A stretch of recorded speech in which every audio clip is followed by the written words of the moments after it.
All right. Get the show on the road. This is the last Mastermind Mixer for the year. How about that? It goes quick. We're going to talk about some new innovations for preparing to make outreach to your high-value supporters, okay? Laura, you've heard this stuff before, so you'll feel free to chime in since the light bulb has clicked for you. For others, feel free to raise your hand or use the chat or just call me out, interrupt. This is for you. It's a dialogue, and we're going to, some of this, it may break your brain a little bit, but we'll see. All right, so we'll start with the housekeeping, which I always talk about in each session. Remember that if you are subscribed to the Donor Story e-course with Dr. James, that I think it was, I forget what we charge for it, but you can let anybody in your entire organization take the course, take the training course, and that includes the fast track, because I know there's a lot of content. Fast track's only 2.5 hours maybe of training, and you can give it to anybody, including board members and whatnot. So today we're going to have on the Mastermind Mixers, it's always MarketSmart customers and e-course students, and sometimes non-customers even come on board, and that's fine. We like them to get a test drive of what it's like to be part of our community. You can always feel free to share this meeting link in the coming year with others on your team if you want to expand, if you like what you see and you think because this is free essentially. So if you find value in it, feel free to invite the rest of your team. There are also all the old videos of Mastermind Mixers are on our YouTube page. And at the end of this, you'll get a survey so that it'll provide me with feedback so I can improve this for you. Last thing is that e-course with Dr. James, it is an annual subscription. So if you decide you don't want it anymore, please let us know. And also, we always love referrals. If you're a happy customer, a happy user of the e-course, please let your friends know. Find anybody you know who will think much more highly of you because you referred them to us. Consider that. We appreciate that. All right, today we're going to talk about how to prepare to make outreach to a high-value supporter. We're going to go through these 5 stages of an outreach call that you probably have all experienced but never really seen them in an illustration. We're going to talk about how to get over this chasm, this valley of distrust as soon as possible, the mindset that you need in order to succeed in this, and crafting an effective outreach strategy, which not a lot of people do. They just sort of wing it. And then the best way to perfect your dialogue so that you don't sound like you're scripted, but rather it comes out quite natural and resonates. Okay, ready? Let's rock. All right, so the funny thing about making outreach is that organizations and teams, and don't worry, there'll be some participation stuff that we're going to do together, but organizations and teams often spend the most time preparing to make outreach by looking at who they're going to call. So they spend a lot of time on identifying them and maybe even doing prospect research or well screening. And that's great, but you're going to want to spend more time on determining what you'll say. Okay. Now, when it comes to who, in case you're a non-customer, what you're looking at here, that's what I call my prioritization pentagon.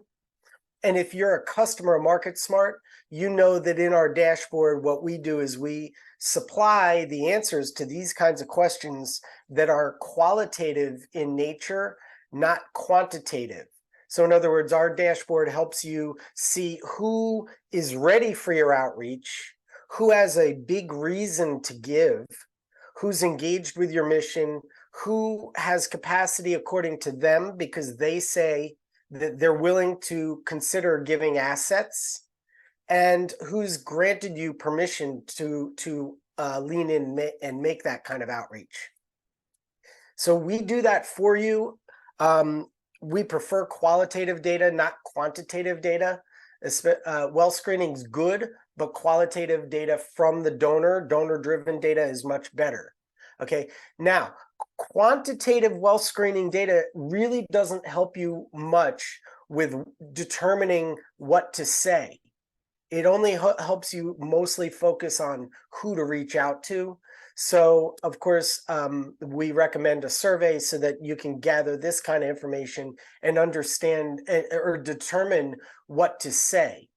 And the reason I say that is because making outreach is all about quality, not quantity. It doesn't matter if you make 500 calls if what you're saying is not really effective and high quality. So here's those 5 stages of an outreach call to help you get a visual of it.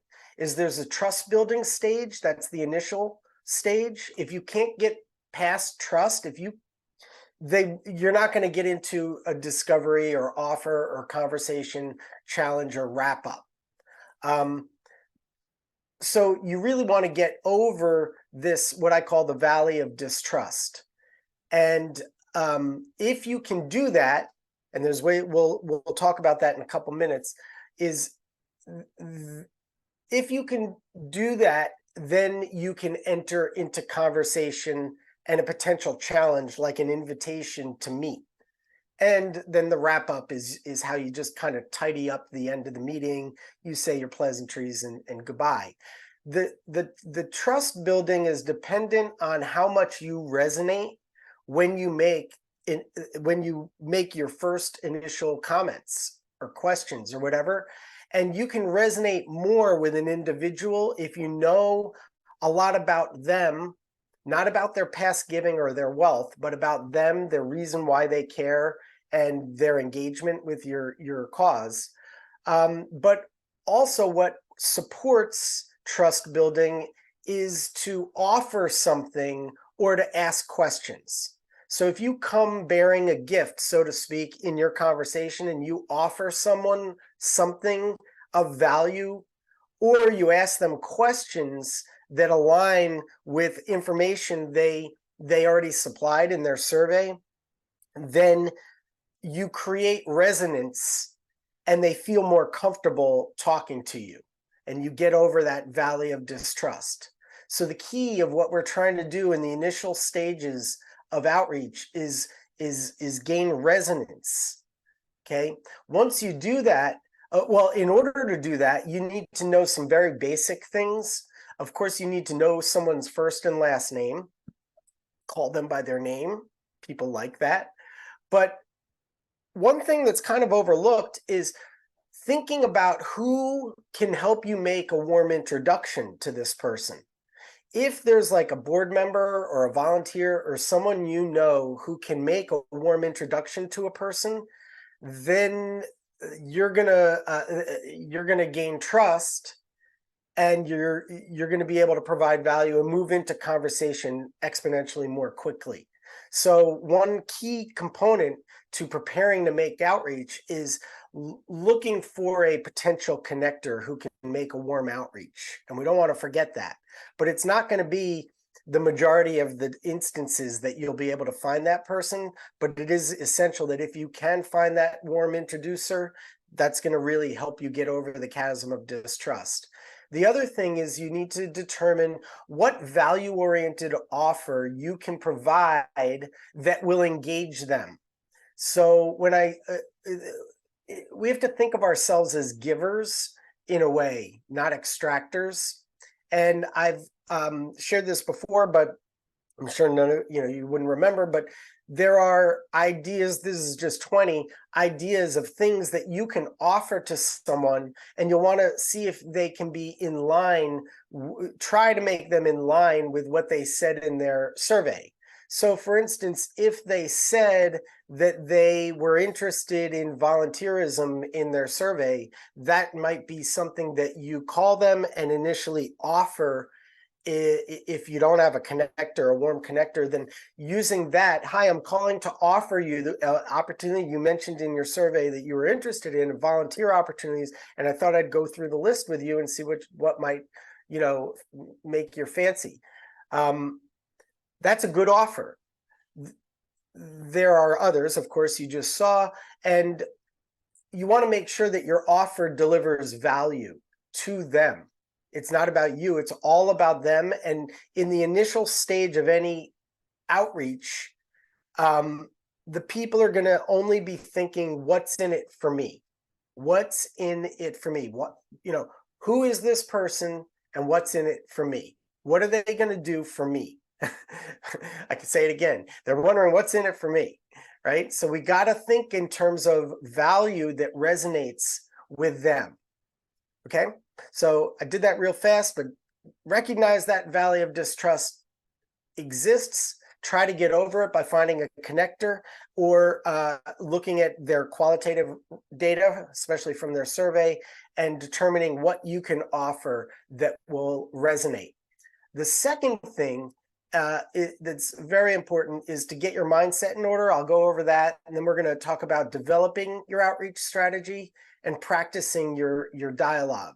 So to get your mindset in order, and this may be for novices, newer people than the people who've been around for a while, but you've really got to tell yourself, I mean, you are not an extractor, arm twister, manipulator, beggar, especially not a beggar.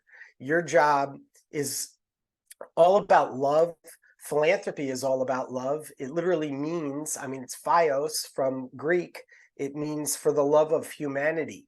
So it's all about love and caring and helping people be generous. And you're a joyful helper and conduit to an organization. So that makes you really a value provider, a professional facilitator, a VIP resource counselor, a guide. Wealth managers are really good at this in the financial sector, of positioning themselves as an objective a professional and a value provider, a counselor, an advisor, right? You are too, but yours is different because you're connecting people to your cause and advising them on how to get the most out of their giving and how to align your programs and initiatives with their interests and their reason why they care. Okay, so one thing I recommend for getting your mindset in order is the development of what I call an FAQ sheet that I think every fundraiser, frankly, should have an FAQ sheet that's kind of like, it's not quite a resume. It's more, think of it like a brochure about you and the value that you provide to donors. So at a high level, very high level, some things to consider putting on your sheet, and you could attach this to emails or maybe there's a link to it on your bio page, on your emails and such. But who are you? Why do people like them trust you? What do you do for people? These are just suggestions of things you might include. When do people usually bring you into the mix? And it's usually, for instance, when supporters want to find more meaning in their lives through giving and explore the initiatives and capabilities and see if there's a connection and a fit. And really, they want to gain a valuable experience. They want to have a good experience working on or giving away their money. They need your help to do it. Another part of the FAQ sheet, and it may not necessarily be in it or not, you can decide, is to develop a process graphic for your supporters. So here's one that I recommend people take a look at. It basically shows a supporter that, like, here's my process, that if you decide to work with me, here's what it's going to look like. We're going to get to know each other better. I'm going to understand why you care. I'm going to offer you an invitation for you to benefit from working with me as your conduit to the cause. And if you accept that invitation, then I'm going to go to work for you, and I'm going to develop a roadmap for your exploration and deeper understanding of how we can work together, and you can use your wealth to make impact. And if you agree to that roadmap, then we're going to gain alignment. We're going to work together on understanding what you might want to support and how you might want to support it. Once we discuss that, we'll get to developing a proposal for you. You'll refine the proposal, and then when everything's okie dokie, you finalize your commitment, transfer the money, and then I'm going to follow up with you. I'm going to make sure it's all worthwhile. See, by the way, this is all spoken and written in a way that donors can understand. Usually the graphs we see in fundraising are all about what we're going to do, not what we're going to do for the donor. You know, in other words, it'll say, okay, we're going to do identification, prospect qualification, cultivation, solicitation, stewardship. I mean, that no donor wants to see that. We all know that that's how the sausage gets made internally. They want to know what's in it for them, what's their experience going to be like. So I recommend that you create something like this. And Laura's on the call, Laura from Salvation Army. She's been working through this, and she in fact has created her own. Laura, I don't know if this is the most recent one, and would you want to like talk about this? And yeah, it's close enough, and so it's basically something that I can show people. Can you hear me? Yeah, definitely. Okay. It's what I show people. So at the when I do the outreach and I talk to them, this is especially for my high net worth and ultra high net worth prospective planned giving donors. And I tell them I want to sit down and I want to learn more about what's most important to them. And I have a series of questions and things like that that I do in that first 1 or 2 discovery sessions. And I also have a little bit of a fact finder. But I tell people, so at the end of that discovery, when I'm ready to issue the invitation, this is when I bring out this piece of paper. Okay. And I say, look, we've been in this discovery box here, and I've been learning more about you and what's most important. And I think I can help you achieve X, Y, and Z because I've found out what they really want to happen in their families and in their community, and especially as it relates to their engagement with the Salvation Army. And I say, I'd like to come alongside you and be your champion and guide. And I think I can see a next best step for you. Would you allow me to put together a strategy and that can give you your options, and then we can work together to get it executed? And I kind of use that, and I just let it lay there and let them take it in and say, oh yeah, sure, you know. Fascinating. Thank you. That's very helpful. I'm also gonna, I mentioned, so I think that invitation, that roadmap is very helpful for people to see. I found this, I don't know this person, by the way. I saw she announced on LinkedIn, she was like, hey, check out what I just created, basically. And she's the chief development officer of, I forget, it's like an education oriented cause. It doesn't say there what it was, but she created this like 6-page PDF explaining who she is for donors. And she tells a little story about why she cares about the cause. And a little thing here about her philosophy, I guess. And then she's got all these kind of interesting testimonials. However, they're not like really from donors. I would prefer to see them from donors, but I don't want to, you know, I'm glad that she's doing this, but I could see some reason for critiques. And I think I'm going to pause and invite all of you. And then she's got this letter from her executive director of a testimonial. So let me pause for a second. Whoops, let me go back. I'm curious if you've got thoughts on this, folks. It is a mixer. So if and even if it's MarketSmart staff that want to talk about it, anyone have any thoughts, like totally rejecting this concept?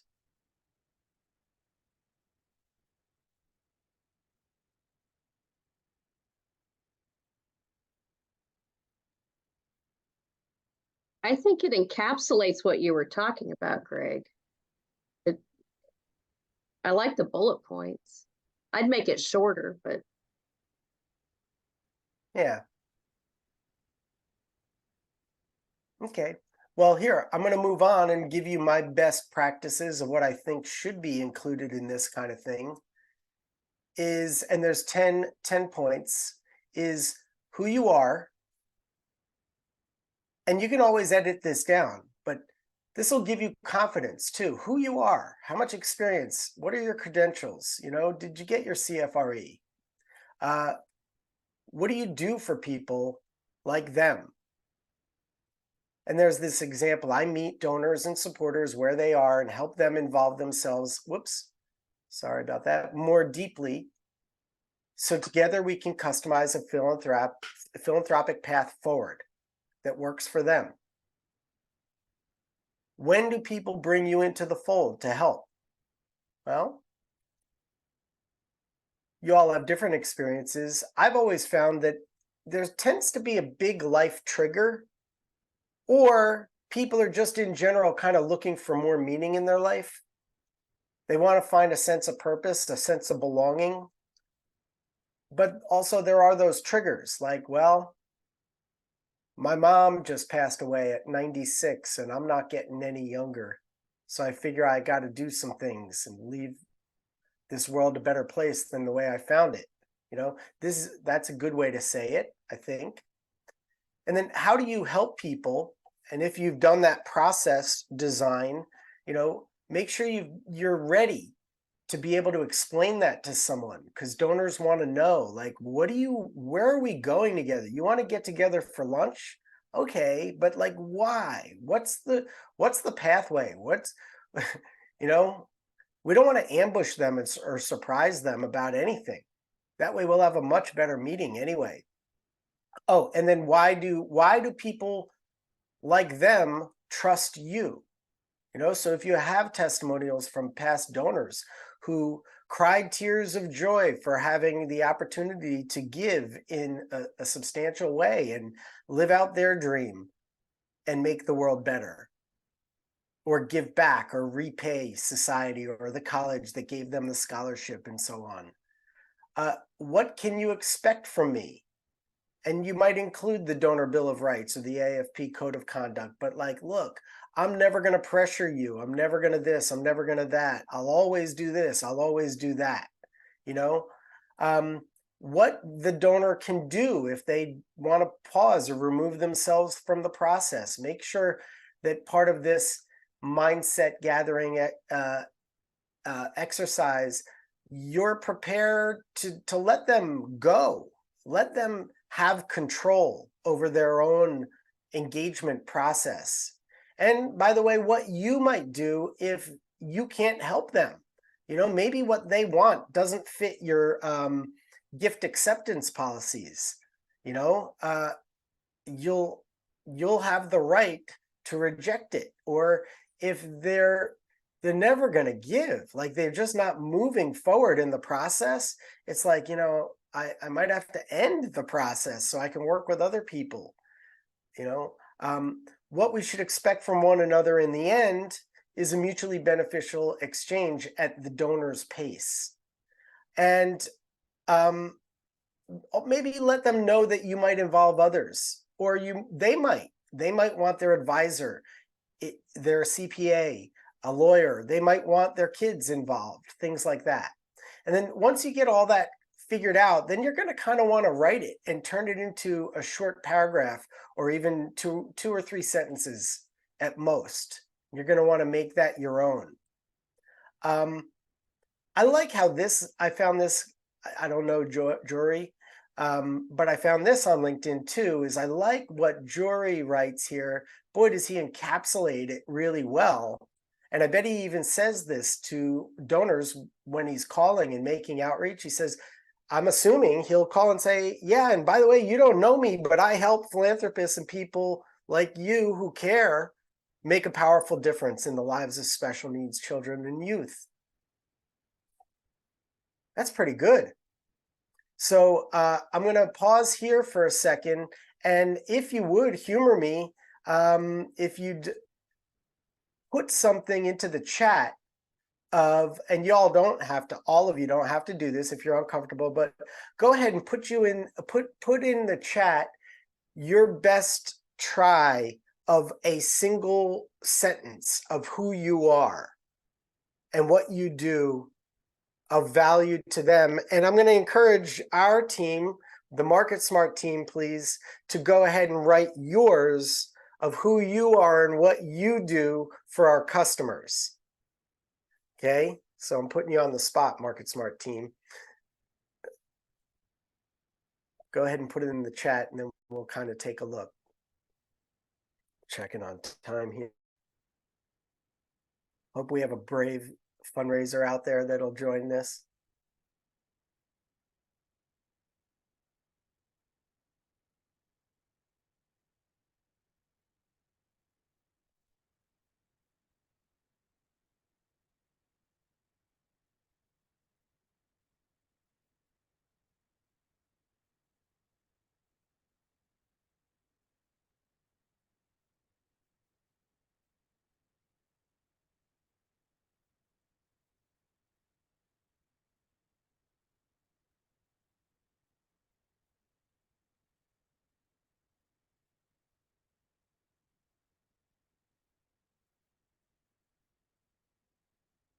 Waited with bated breath here.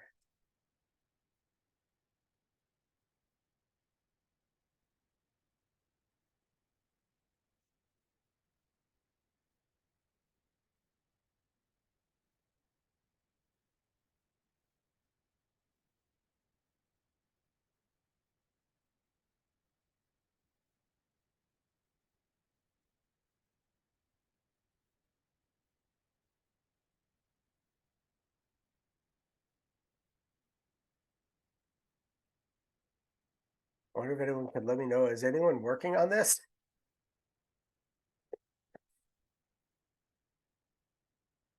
A lot of editing going on, I guess.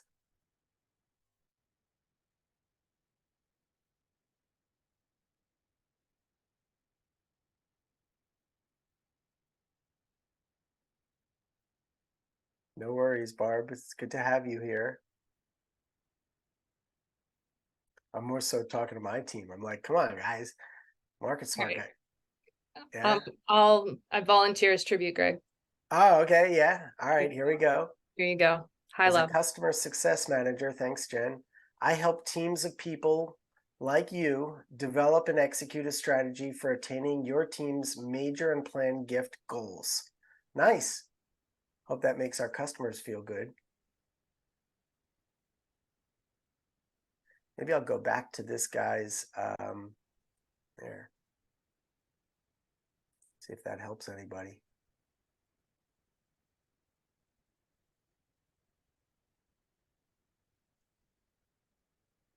All right, thanks, Jeff. As a senior solutions advisor, I help charities raise more money for less by empowering untouched major and planned gift prospects to self-identify readiness to meet with a frontline fundraiser. Yeah, that's good.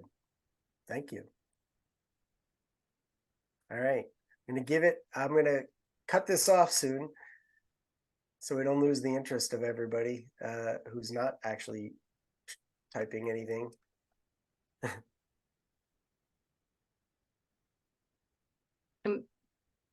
I'm just gonna, for what it's worth, offer a little bit of empathy. It's hard. If you've never answered this question for yourself before, it's kind of hard to make it simple. So yeah, maybe no I'm pressure. rushing, but we will send you all, if you want it, just ask and we'll send you that worksheet that I just showed you of those 10 points.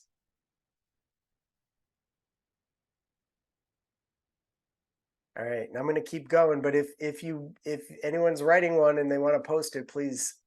Oh, okay, there's Cheryl.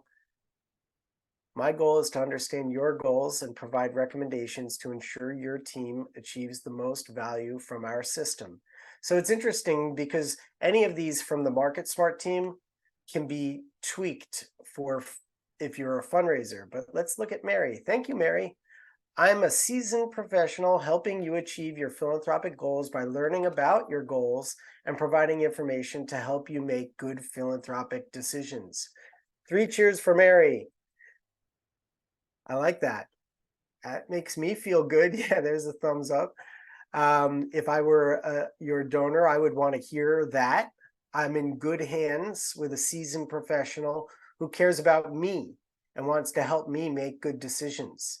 Fantastic. All right. So Mary's mindset is definitely organized properly. Thank you. Great job. And I hope all the rest of you are getting a sense. It is hard. Thanks for the empathy, Jen. The key here is to remember that our goal is advancement, meaning helping supporters move themselves forward in the consideration continuum. It's not necessarily when we make outreach to set a meeting. We only want to set a meeting if the timing is right for them and they feel comfortable. We don't want to barrel our way into their lives. And it's definitely not to generate a gift, especially with a person with capacity. I mean, you're never going to generate the biggest gift over the phone. You want to meet with them, even if that's by Zoom, and you want to invite them into the process. That's how you get the biggest gifts. The key advancement that you're aiming for at this stage of the process, remember that graphic I showed you, is trust. We want to get over the valley of trust, and they'll prove that they trust you by either agreeing to meet with you or agreeing to talk to you again. So we want to gain trust, and then we want to either set an appointment or see proof that they granted you permission to chat again. Okay, now in most cases, and if any of you have been on the Mastermind Mixers before, you'll remember this, is that this is pretty much the likely outcomes, is you're either gonna reach the person or not, leave a message or not leave the message. If you're a bunny rabbit, or if you have a connector that's bringing you into the conversation, you might ask for the meeting. In many cases, it's not appropriate to ask for a meeting on the first call, but I don't know what the percentages are, but but in many cases, it is right for you to ask for that meeting. The thing you just want to avoid is making the donor feel like you're pouncing, and you just want to meet so that you can ask them for money. That's a problem if that's how they feel, and they may still meet with you, but it's not a good experience for them. So if you don't ask for the meeting, then the goal is to first build rapport and trust and then ask for a meeting. And if you achieve that, then and you've offered some kind of value, then you're over the chasm of distrust and ask for a meeting.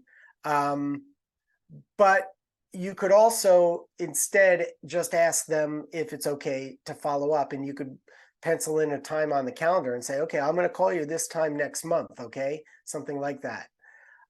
Now, if you've built that rapport and offered value, and you made clear who you are and the value that you provide, and you asked for permission to follow up, then they granted you that, then maybe in the next call or even 3 calls later, you can ask for a meeting or take their temperature to see if they're ready to meet, because the timing is a big deal, and you want to really meet with people when the timing is good for them to talk about intentional giving, right?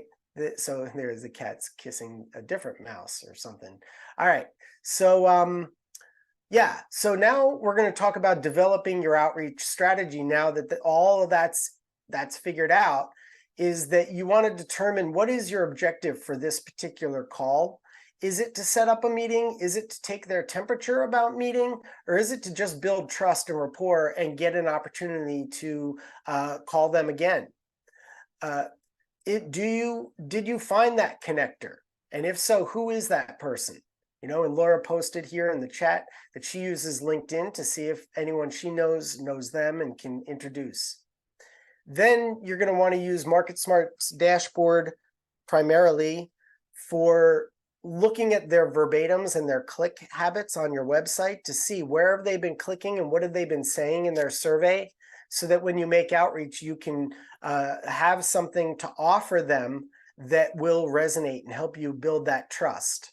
So then what you offer them should be relevant, and then you're going to write out your message of what you're going to say in like the first 10, 20 seconds, 30 seconds of your outreach call. You got to write that out, because just like we were doing today, you saw how hard it is to come up with the right message. So you want to write this out before you call, so that you have it all set in your mind, and you're not fumbling or winging it when you use those first 20 seconds to talk. And then finally, you're going to want to explain your role, if you can, succinctly, especially using the FAQ sheet that we just were working on. Okay. So finally, then what you want to do is you want to practice this dialogue, especially this 30-second kind of wording. You're going to want to practice that, so that when you get them on the phone, you can say it really quickly and fastly and concisely. Hi, Ms. Williams. This is Greg Warner. I'm calling from XYZ Association. You filled out our survey on November 14th, just a few weeks ago, and you wrote that you were interested in our scholarship programs. And I'm not calling to ask you for money or anything like that today. I'm a trusted advisor for many of our most valued supporters, and I've never spoken to you, and I just wanted to learn more about that and why you were interested in that. Can you share more, please? So I just did that off the bat, and I'm doing it kind of from the perspective of a donor of what I would like to hear. But the key concept here is that you want to write that down and practice your dialogue. All right, so that's actually all the discussion I have for today. So this might be a short meeting, but I'd like to enter into, seeing if y'all want to talk about this. What are you seeing? What do you like? What do you dislike? What are you uncomfortable with, perhaps, that you would never do? And you're like, oh my gosh, Greg, you totally got it wrong. I would never think like that, say that, or anything. Any feedback from the nonprofit side of the fence? I know I can see the MarketSmart people, but I might even call on Laura, because she's always helpful. Yeah, this is Denise. I can jump in. Sure. Thank you, Denise. Of course. Hey, Jen. Hi. I think the worksheet is really great practice, and I would appreciate having it. I find it really helpful before any call I go on, like absolutely every single one, to kind of do an inventory, so that I know as much as I can know about the donor. And I also understand what I want to achieve in like little bullet points, so I don't go off onto a different tangent. And also this year, Greg Boat, Deacon, and we changed our titles. We moved away from major gift officer to philanthropy officer, and it was upon the recommendation of two donors, big donors, who I met one after he said he was dodging me for 3 years. And he said, because I saw your title was major gifts, and I didn't think I would be a multi-million-dollar giver. And I said, well, I do philanthropy for, the church, and I connect people, who want to make a bigger impact outside of their local parish. And, I'm a connector. And he was like, oh, well, let's talk then. And we talk all the time now, and we're getting closer to a gift. But The idea of a major gift and having it be more philanthropy based, and the conversation you said where it's more about what they're interested in and finding that connection, but you can't get that with one phone call or one meeting, and you have to really do a lot of prep work. Like I find if I prep, and I would love to see your sheet again. I think it just like really is nice for the donor too, because a lot of times I'll be like, okay, before we start, I'm missing some information. Like, when's your birthday? Is this your current address? Tell me about your kids. And at first I was nervous about doing it, but now they're like, oh, they, are interested in me more than just my pocketbook. And I'm like, yeah, we want to celebrate your birthday and your anniversary. And hey, it looks like you've been giving for 25 years. And they're like, really? I mean, just from looking and doing prep, I mean, that kind of work. So I think that your pitch, and obviously Jen and I have had a lot of conversations. It's really been successful for me. That's great. Thanks, Denise. Yay. Yeah, of course. You get a gold star. Mary, I see you nodding a lot. I don't mean to call on you, but I got to call on you. You look so happy, and you look like one of these joyful, loving, can you share what you're thinking? Do you mind? Mm-hmm. Yeah, I totally agree with all of that, with the prep and with finding out about the donor, because I like to think of myself as a matchmaker. And so you can't make a good match until you know a lot about the people that you're working with. So I think letting them know that you're there to listen to their interests, find out about their history. I work for a university, so I want to know how long they've been connected with the university, what were some of their first and best experiences. But really learning about them does build the trust that you're talking about, which then allows them, I think, to feel more comfortable in discussing philanthropic options. Mary, do you ever, in those initial conversations, like explicitly explain to them why you're asking those questions? Like I'm asking those questions.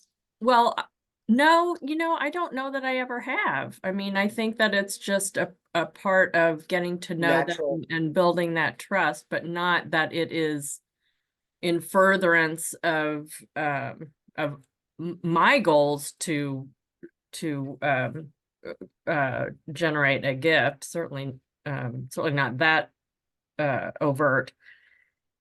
And I think that some of that is just my personality, because I just like getting to know people. But I have also found that if I refer to myself as their liaison with the university, and not just a representative of the foundation or any particular unit, but as a liaison to provide them information as well as learn about their interests. And then when I talk about being a matchmaker, it's not always about the gift. Sometimes it is about matching them with opportunities to explore different areas of the university, talk about other nonprofits, just ways to connect, I guess I'd say.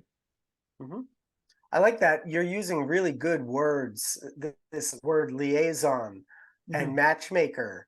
And I think I'm encouraging you, I'll be more direct, to consider injecting into your questioning discovery process, Ms.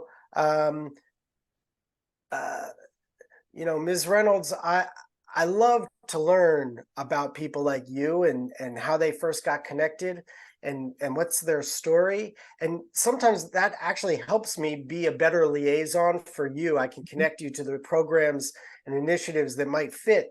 Would you mind sharing, take me back to when something like that? Mm-hmm. Just an idea, thought. Yeah. it's the key is to, I think you said it really well, is to gather, to make them feel that you're interested in them, Mhm. not their money. Because the truth is, they're thinking that you're interested in their money. A lot of them have gone through this experience before, and only to end up with like a proposal or a solicitation at the end of the lunch or something. Almost like the fundraiser is just waiting to get the lunch over with so they can ask, you know. So they're wondering, when are they going to ask? And you're like, no, I'm not going to ask you for money. I'm just going to, today I just want to learn about you and see if there's any way I can connect you and be a better liaison. Anyone else got any thoughts on this? No?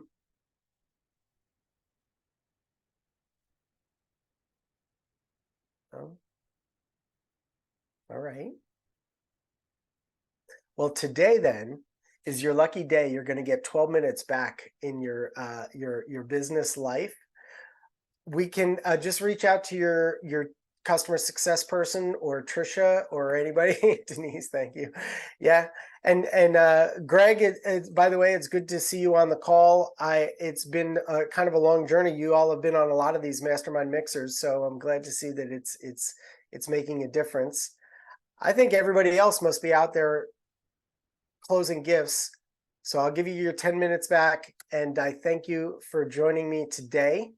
Please take the survey at the end. And remember, if you think of anybody who is in your sphere of influence, your colleagues, your friends at other organizations that you believe might think more highly of you for having referred them to us, please invite them to call us. Bye-bye. Happy New Year.